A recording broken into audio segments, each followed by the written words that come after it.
So today we're going to start a new unit in chemistry called chemical reactions. So this unit only consists of two parts. We're going to talk about what is chemical reaction and then how to balance them. So pretty short. So section 1 is chemical equations. Okay, well there are four main ways to tell if a chemical reaction has occurred. So one is if your solution or product changes color. But this can be a tricky one because sometimes color change is chemical, but sometimes a color change may not be linked to a chemical reaction. So you have to also evaluate the chemical reaction that is occurring. Another piece of evidence for a chemical reaction is either producing a solid or what's called a precipitate.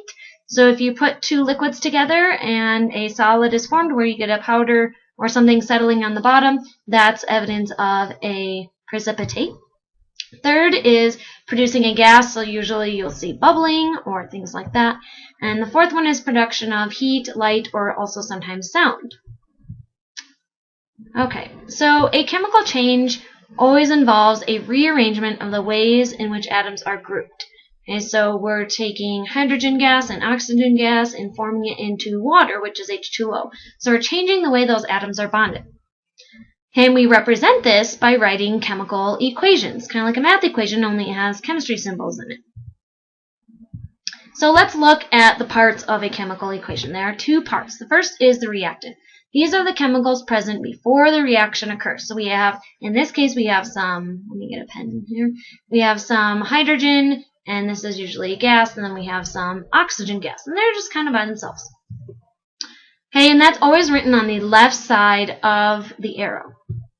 Okay, the second part is the product. These are the chemicals that are formed by the reaction. So we took hydrogen gas and oxygen gas and we combined them together to form water.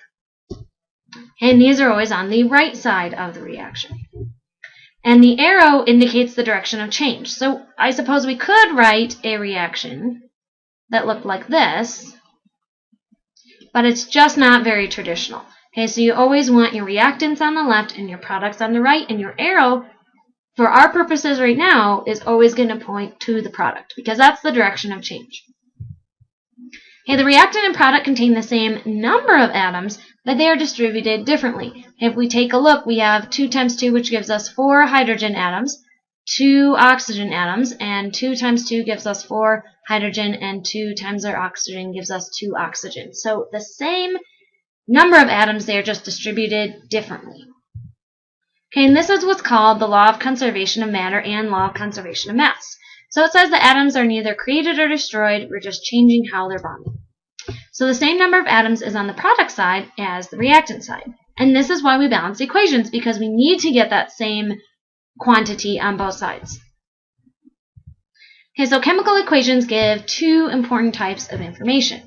First is the identities of the reactants and products, and that's the law of conservation of matter. If we have hydrogen and oxygen in the reactant, we can only have hydrogen and oxygen as the product. We're not magically producing some nitrogen out of nowhere. Okay, and the second piece of information is the relative number of each type of reactant product. If we have 2 oxygens on the reactant side, we have to have 2 on the product side.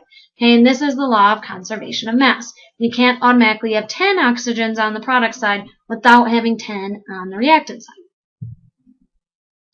Okay, when we write chemical equations, we also have what are called physical states. So we're showing the physical state of the compound or element. So a small s in parentheses after the element or compound means that it's a solid.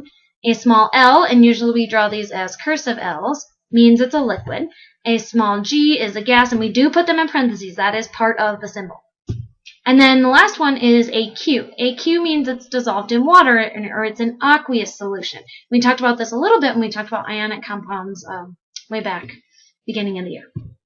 Okay, so if we have solid potassium plus liquid water, produces gaseous hydrogen and aqueous potassium hydroxide.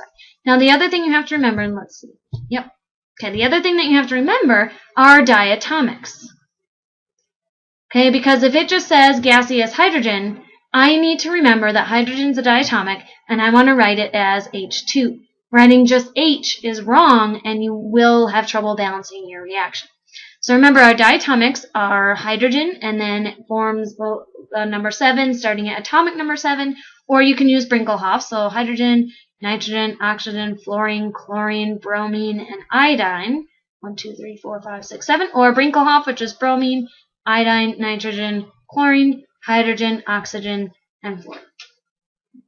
So anytime you see any of those, automatically, when they're by themselves only, they are diatomics. If they're in a compound with something else, then don't worry about it. But if they're by themselves, they must be diatomics.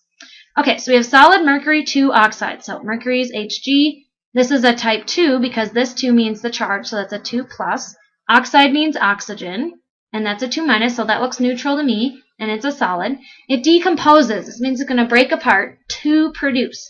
So anytime I see to produce, to form, forms, anything like that, that means it's the arrow. Okay, it produces liquid mercury metal. So mercury is by itself. Mercury is not a diatomic, so it can stay on its own, but it's a liquid. And gaseous oxygen. Well, oxygen in this case is by itself. Oxygen's a diatomic, and it's a gas. Okay, so we're going to practice going from words to chemical equations. Let's try another example. Okay, gaseous carbon dioxide is formed. Okay, so now this is the product, and so I'm going to put my arrow, and I'm going to put carbon dioxide, that's a type 3, okay, and it's a gas, from the reaction of solid carbon and oxygen gas. Anytime I see an and, that's a plus sign. So I have solid carbon, not a diatomic, so it can be by itself, and oxygen gas, which is a diatomic, so I have to put the 2. Okay, so be careful, sometimes the products will be listed first, so you have to really read it carefully. Okay, the third one, solid zinc is added to an aqueous solution containing dissolved hydrogen chlorine to produce. So I know these are my reactants. Is added to, so that's a plus, aqueous solution containing dissolved hydrogen chloride, AQ, because it's dissolved in water, to produce, arrow, gaseous hydrogen, hydrogen's a diatomic, that bubbles out of the solution, and zinc chloride that remains dissolved in water. So zinc. Now, there is no Roman numeral. Because there isn't one, I'm going to assume that means it's a 1. So zinc is a 1 plus, chlorine is a 1 minus, it's aqueous. That is a neutral compound. Everything looks good to me.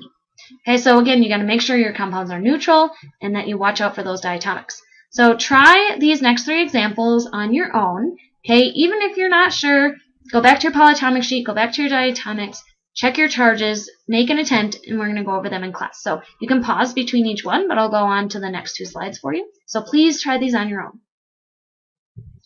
Okay, here's your second one, so you can pause it if you need to. Okay, again, checking your charges on your compounds. Don't worry about balancing yet unless you know how to do that and want to practice, and that's fine too. Okay, and here's your third one. Okay, so again, go ahead and go back if you need to check anything, pause between, and then try these examples, and we'll go over it in class. Have a good day.